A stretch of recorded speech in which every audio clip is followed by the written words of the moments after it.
रहूं की मति बौरी। क्यों? देखत ब्रज ही लुटाई दियो, देखते ही देखते पूरा ब्रज लुटा दिया। न बची बछिया छछिया न पिछौरी, न बछिया न छछिया न पिछौरी। वेद व्यास लिखते हैं नंदस्त्वात्मज उत्पन्ने जाता ह्लादो महामना। नंदस्त्वात्मज उत्पन्ने जाता ह्लादो महामना। आहूय विप्रान् वेद ज्ञान स्नातः शुचिरलं कृतः।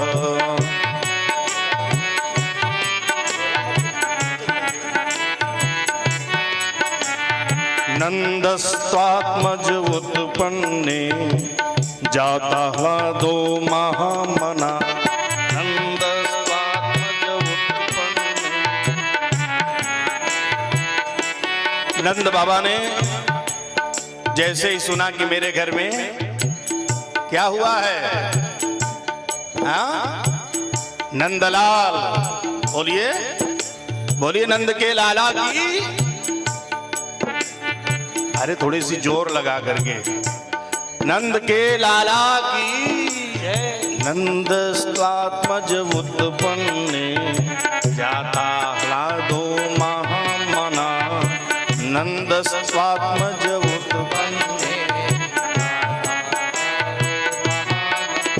आहूय विप्रान् वेद ज्ञान स्नातः शुचिरलं कृतः। आहूय विप्रान्।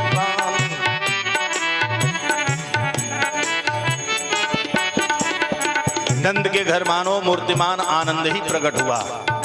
जाता ह्लादः, आह्लाद माने आनंद, मानो मूर्तिमान आनंद ही नंद बाबा के घर प्रकट हुआ। जाता ह्लादः। आहूय विप्रान्, तुरंत ब्राह्मणों को बुलाया। अच्छा कहा जाता है कि जन्म के बाद सूतक लग जाता है, ऐसा होता है ना, जन्म का सूतक मरण का सूतक, किंतु यहाँ जन्म के बाद लिखा है आहूय विप्रान् वेद ज्ञान स्नातः शुचिरलंकृतः। अबाचित्वा स्वस्थयनम्। तो हमारे यहाँ लिखा गया है कि सूतक कब लगता है? जब बालक का जन्म होता है और उसका नाल छेदन नहीं हुआ होता है, तब तक सूतक नहीं लगता है। तो नंद बाबा ने जैसे ही सुना कि मेरे घर पुत्र पैदा हुआ है, तुरंत गए। स्नातः, पहले क्या किया? स्नान किया। शुचि माने पवित्र हो गए। अलंकृतः, अलंकार किया। आज नंद बाबा भी सज धज रहे हैं। 85 वर्ष के नंद बाबा कैसे सज रहे हैं? बढ़िया धोती पहनी, बगलबंदी, दुपट्टा साफा मारा, पगड़ी बानी, आंखों व्यंजन, मूछों में इत्र, और दर्पण देख करके कह रहे भैया कैसा लग रहा हूं। हमारे बाबा जी की तरह नंद बाबा भी चमक रहे थे। बोल नंद के बाबा लाला की।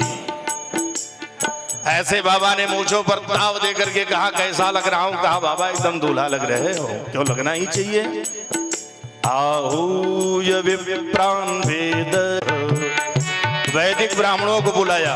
यदि घर में पूजा पाठ कराना हो तो विद्वान ब्राह्मणों को बुलाना चाहिए। देने की दक्षिणा बचाने के लिए कैसे भी ब्राह्मण आगे अक्षत फूल चढ़ा दिया। वैदिक ब्राह्मणों को बुला करके पूछे घर में, पिता के घर में मतलब पिता केवल पिता ही नहीं, पिता, पितामह, प्रपितामह, वृद्ध प्रपितामह, पितरों के आशीर्वाद से हमारा जो कुल खानदान बढ़ता है। जब पितरों का आशीर्वाद रहता है तब बढ़ता है। इसलिए सबसे पहले क्या कराना चाहिए? पितरों की पूजा करनी चाहिए। हमारे यहाँ एक पंथ है जो कहते हैं मरा घोड़ा घास खाएगा, वो महाराज श्राद्ध तक नहीं करते।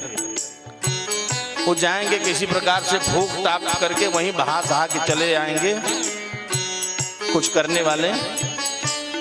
किंतु पितरों का भक्त होना चाहिए, पितरों की सेवा करनी चाहिए। श्रद्धा भक्ति पूर्वक जो पितृ का भक्त होता है, पितरों की साधना करता है, उसके पितर उसको प्रसन्न होकर के पुत्र पौत्र आदि धन दौलत आदि से उसको समन्वित करते हैं। इसलिए कारयामास विधिवत पितृदेवार्चनम तथा कारयामास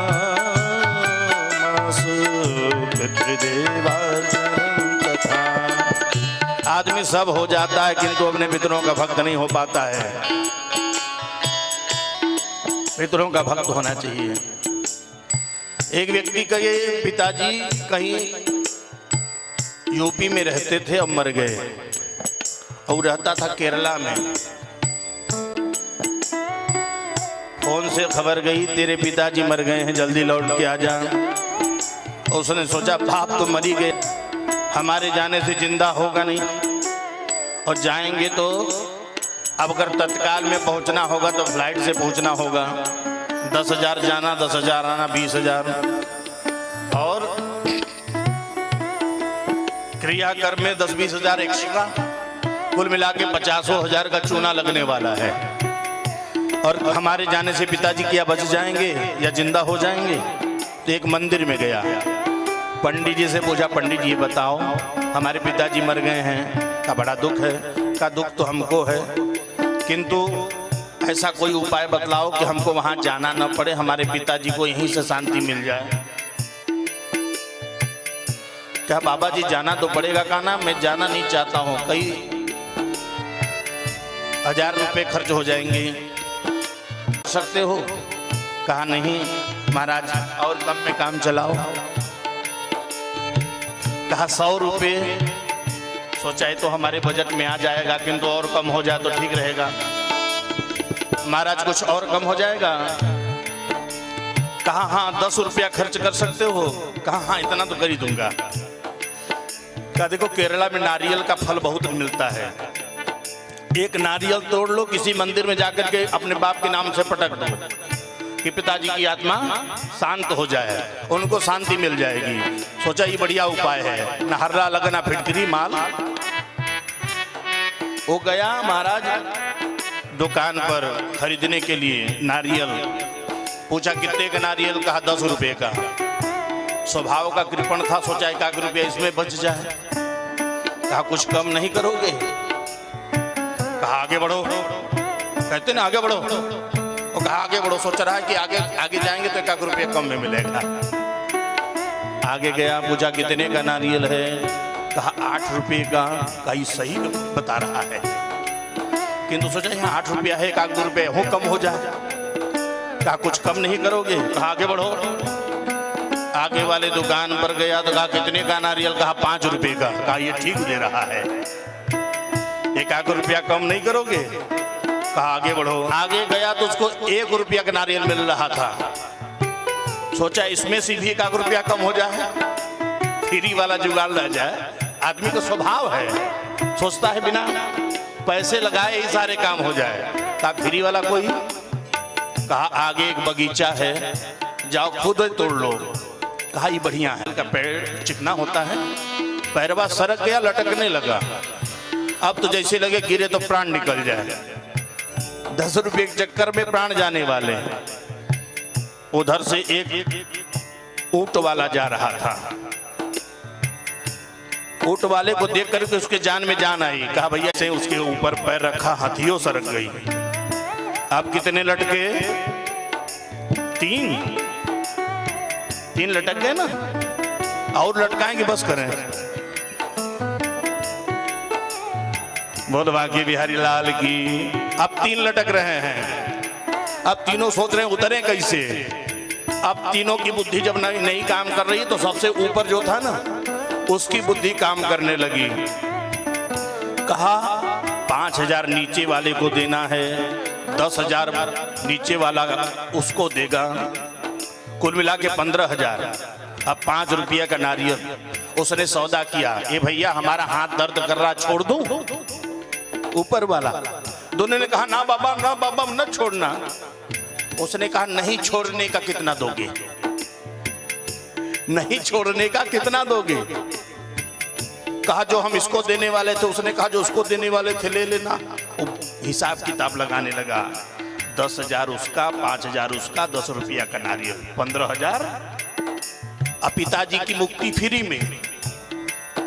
इतना सोचा तो उसको बड़ा आनंद आया, ताली बजाने लगा कि 15,000 प्लस नारियल फ्री में। अब ताली बजाते बजाते धड़ाम से नीचे पिताजी के साथ गोविंदाय नमो नमो हो गए। पितरों का भक्त होना चाहिए प्यारे। नंद बाबा ने पहले किसकी पूजा करी? पितरों की। कारयामार्चनम तथा कारयामाशु पितृदेवार्चनम तथा। ऐसी समलंकृत गैया का दान 1 2 नहीं 2 लाख। धेनो नान्युते प्रादात् विप्रेभ्यो समदं कृते। धेनो नान्युते प्रादात् विप्रेभ्यो समदं कृते। तिलाद्रि सप्तरत्नौघ तिलाद्रि सप्तरत्नौघ सात्रकुम्भाम्बरावृतः नन्दस्तात्मजमुत्पन्ने जातः नो महामनानन्दस्त्वात्मज उत्पन्ने जातः नो